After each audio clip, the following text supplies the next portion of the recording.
let's have a moment of honesty here. The bike rack is the most overlooked, underappreciated, and neglected piece of gear in all of cycling. You just drop 2, 3, maybe 5 grand on a beautiful, life-changing e-bike. You've got a helmet, you've got gloves, you even got the goofy padded shorts. You're ready to conquer the actual mountains, or at the very least, a bike path to the coffee shop. And this is where we mess up. We spend a fortune on the bike, and then we try to cheap out on the one thing responsible for keeping it safe. That's like hiring a world-class bodyguard and handing them a pool noodle for a weapon. It makes absolutely no sense. This is the MagRack F2, the bike rack. We found it online for $199. That made our wallet cheer. The rack is super light. It is 42 pounds, which is less than some other brands. This bike rack is a deal because I have purchased in the past from CRAVOT and Thule. My bike racks were $800 to $1,000 a range. The big question is, do we really trust this bike rack to protect our e-bike? So before we made a decision that could end in an absolute disaster, we decided to create a checklist. So please don't even think about buying this bike rack until you see if it can survive what we are about to put it through. The rapid growth in e-bike popularity has changed the entire game. These things aren't the flimsy 10 speeds that we grew up with. Your average e-bike weighs almost at twice as much as a regular bike, often tipping the scales at 60 to 70 or even 80 pounds. They have complicated frames, delicate electronics, and the price tag that can make a grown person cry. Let's get started. First things first, let's talk about the very foundation of the whole operation, your car's hitch receiver for your heavy e-bike. It pretty much always needs a 2-inch hitch receiver, ideally for class 2 or class 3. It gives you a bigger and more stable connection, which you absolutely need to handle the stress and the forces of an 80-pound bike. So if your car has a 2-inch hitch receiver, you pass round 1. If not, your first stop isn't the bike rack store, it's your mechanic. Seriously, don't even go to the next step if you don't have this problem handled. Okay, the single most important number is the weight of your e-bike. Just before we were going to release this video, the company told us that they retested this product again. They revised the maximum weight load to 200 pounds on paved roads and 150 pounds on unpaved roads. We do not have 200 pounds worth of bikes, so we were not able to test this. This beast right here is about 62 pounds. So here's a pro tip. If you can, always take the battery off before you load the bike on the rack. So it can shave off about 8 to 10 pounds off your bike. This reduces the strain on the rack and it protects the super expensive battery itself. So racks made for e-bikes will proudly tell you their per bike capacity, usually about 65 to 80 pound range. If a rack's description is vague about that number, that's a huge red flag. Your bike's weight is not a guessing game.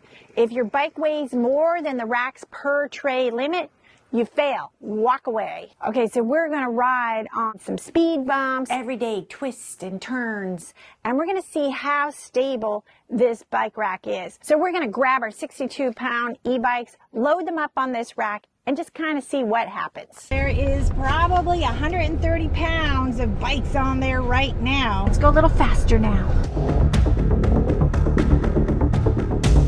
Speed bump ahead. Let's see.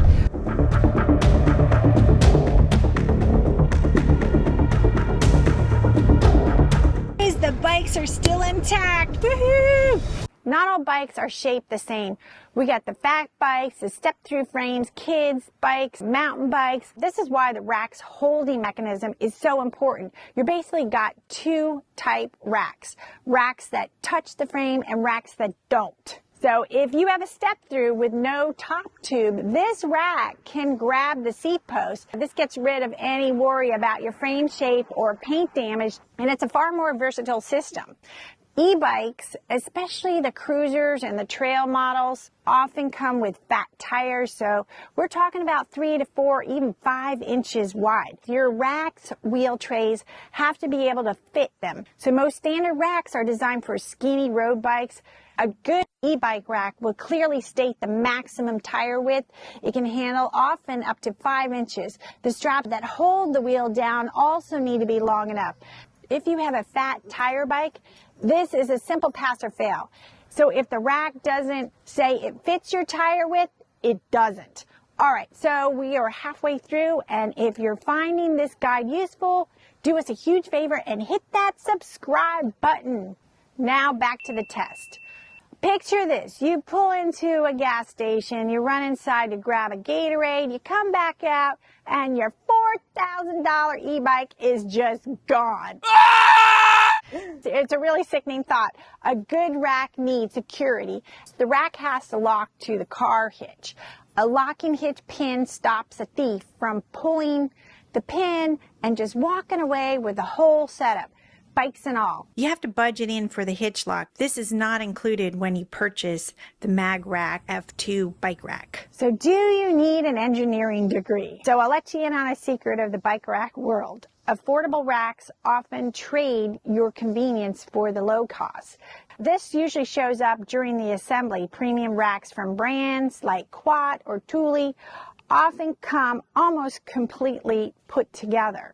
Budget racks, on the other hand, they might show up in a box with 50 different parts with instructions that look like they were written in ancient hieroglyphics. Looking inside the MagRack F2 box, it doesn't really look like there will be a lot of assembly required. In fact, it does say that it is 90% assembled. So we got the rack installed. I took a look at the footage to see how long it took to put together, and it was about a half hour.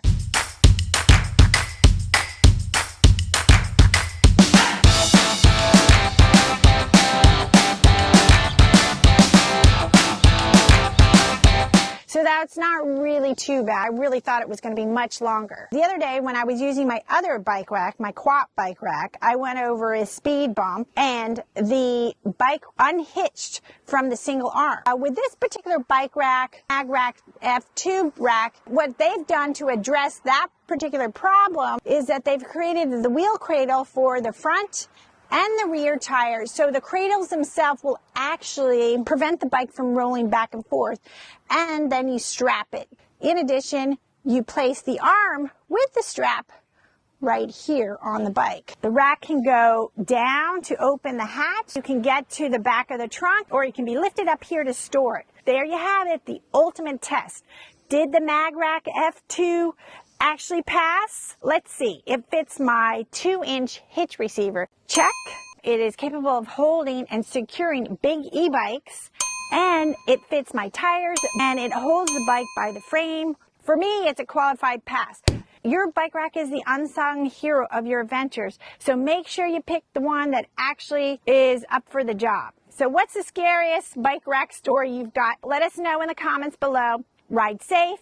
May your bike always stay stuck to your car. If you want to order this rack, the information is below in the description. So thanks for watching. Hope to see you riding with the MagRack F2 bike rack.